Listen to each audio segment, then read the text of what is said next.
இந்த இடத்துல மழை வெள்ளத்தால் பாதிக்கப்பட்ட சார் கடை திறப்பு விழாக்கு சம்பந்தமா நீங்க கேட்கணும். தன்னார்வலர்களா வந்து நிறைய இல்ல சார், நீங்க செஞ்சிட்டு இருக்காங்க. ஆனா நடிகர்கள் யாருமே இந்த சைடு எட்டி பார்க்கல. உங்களுக்கு தெரியுமா அது? யார் நீங்க வந்திருக்கீங்களா? எங்க?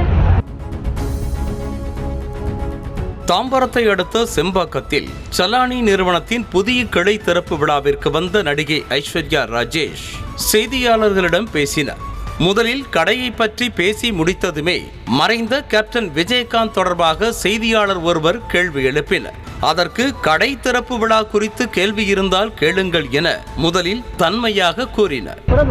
விஜயகாந்தினுடைய நடிகர் சங்கத்தினுடைய மாவட்டம் தோறும் அவருடைய சிலையை நிறுவி மரியாதை செய்ய சார் நம்ம ஒரு கடை திறப்பு விழாவில் இருக்கும் சார், அதுக்கு ரிலேட்டடாக ஏதாவது பேசுவோம் ப்ளீஸ்.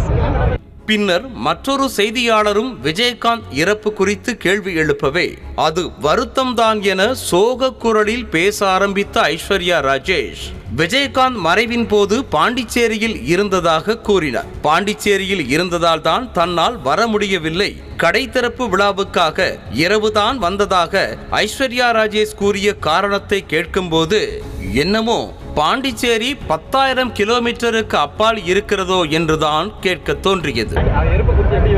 இல்லை, எனக்கு ரொம்ப வருத்தமாக இருந்தது. நான் ஊரில் இல்லை அன்றைக்கி, நான் நேற்று தான் பாண்டிச்சேரியிலேருந்து வந்தேன்.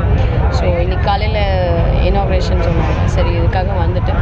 ரொம்ப வருத்தமாக இருந்தது சார். நான் ஊரில் இல்லை சார், நான் பாண்டிச்சேரியில் இருந்தேன். நேற்று நைட் தான் சார் வந்தேன்.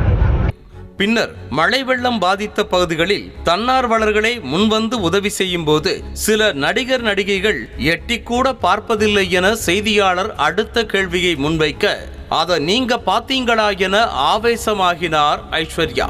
அடுத்த நொடியே நீங்கள் வந்து பாதிக்கப்பட்ட மக்களை பார்த்தீங்களா என செய்தியாளர் கேட்க பதில் சொல்ல முடியாமல் திணறி போய் அக்கம் பக்கத்தில் இருந்தவர்களிடம் புகார் கூறிக்கொண்டிருந்தார்.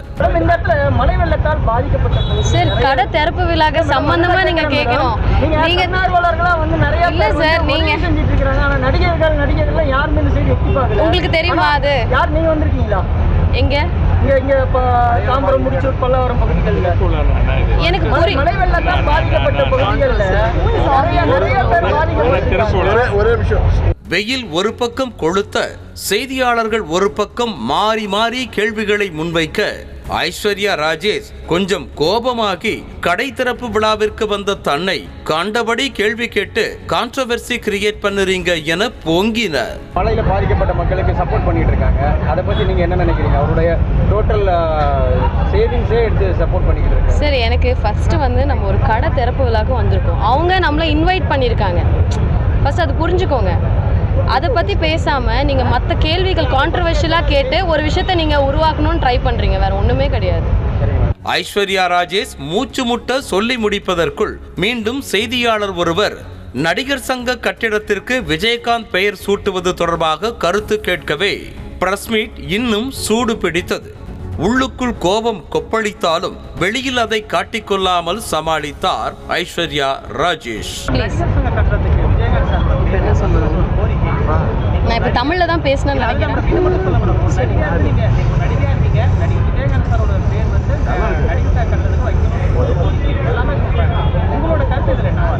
சார் அது சரின்னு இருந்தால் அது வைக்கிறது தப்பே இல்லை சார். எல்லாருக்கும் அது பொது கருத்தாக எல்லாருக்குமே வந்து இப்போ வந்து எல்லாருமே அது பண்ணணும் அப்படின்னு நினைக்கிறாங்க. அது நல்லதாக இருந்தால் பண்ணிட்டு போகலாமே, தப்பே. எல்லாரோட கருத்து தான் என்னோட கருத்து. Okay, thank you. கடைசியில் நன்றி கூறிய நடிகை ஐஸ்வர்யா ராஜேஷ் இப்பவாவது கடையை பற்றி ஏதாவது கேள்வி கேளுங்கள் என அவரே வாயை கொடுத்து மாட்டிக்கொண்டார். சரி என கடையில் என்ன மாதிரி விலையில் நகைகள் கிடைக்கும் என கேட்க படக்கென்று உரிமையாளரை கை காட்டிவிட்டு ஐஸ்வர்யா ராஜேஷ் சைலண்ட் மோடுக்கு சென்றார். இப்ப கடையை பத்தி ஏதாவது கேட்கலாமே. என்ன சார்? என்ன ஸ்டார்டிங் பிரைஸ்ல இருந்து என்ன ஹைக் வரைக்கும் இங்க நகைகள் விற்கப்படுது? சார் நீங்க சொல்லலாம் சார். 100 ரூபாயிலிருந்து 1 லட்சம் ரூபா வரல, 100 ரூபாயிலிருந்து ஸ்டார்ட் ஆகும். இந்த கேள்வியோடு முடியும், அந்த கேள்வியோடு முடியும் என ஐஸ்வர்யா ராஜேஷ் நினைத்து கொண்டிருக்க அடுத்ததாக சினிமா தொடர்பாக கேள்வி எழுப்பப்பட்டது. அந்த கேள்விக்கு பதில் சொல்லும் போதே கடை குறித்து மட்டும் கேள்வி கேளுங்கள் என பெண் ஒருவர் குரல் கொடுத்தார். ஆனால் செய்தியாளரோ விடாப்பிடியாக இருக்க டென்ஷனான ஐஸ்வர்யா ராஜேஷ் செய்தியாளரை கிண்டல் செய்யும் வகையில் பேசியதோடு பிரஸ் மீட்டை முடித்துக் கொண்டார். நிறைய நீங்கள் ஆகட்டும் தமிழா ஆகட்டும் நிறைய நடிகைகள் நான் ஒரே ஒரு வெப் சீரிஸ் தான் பண்ணியிருக்கேன், பட் தப்பு இல்லை.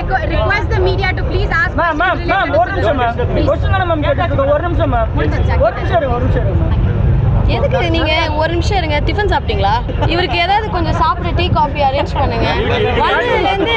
வந்ததுலேருந்து விறுவிறு என்ன தானே வெயில்ல உட்கார வச்சிருக்காங்க, எனக்கு புரியல.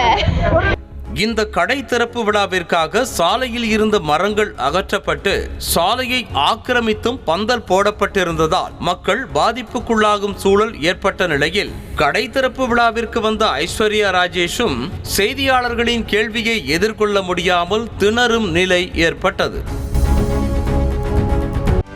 செய்திகளை உடனுக்குடனும் துல்லியமாகவும் தெரிந்து கொள்ள சப்ஸ்கிரைப் பண்ணுங்க.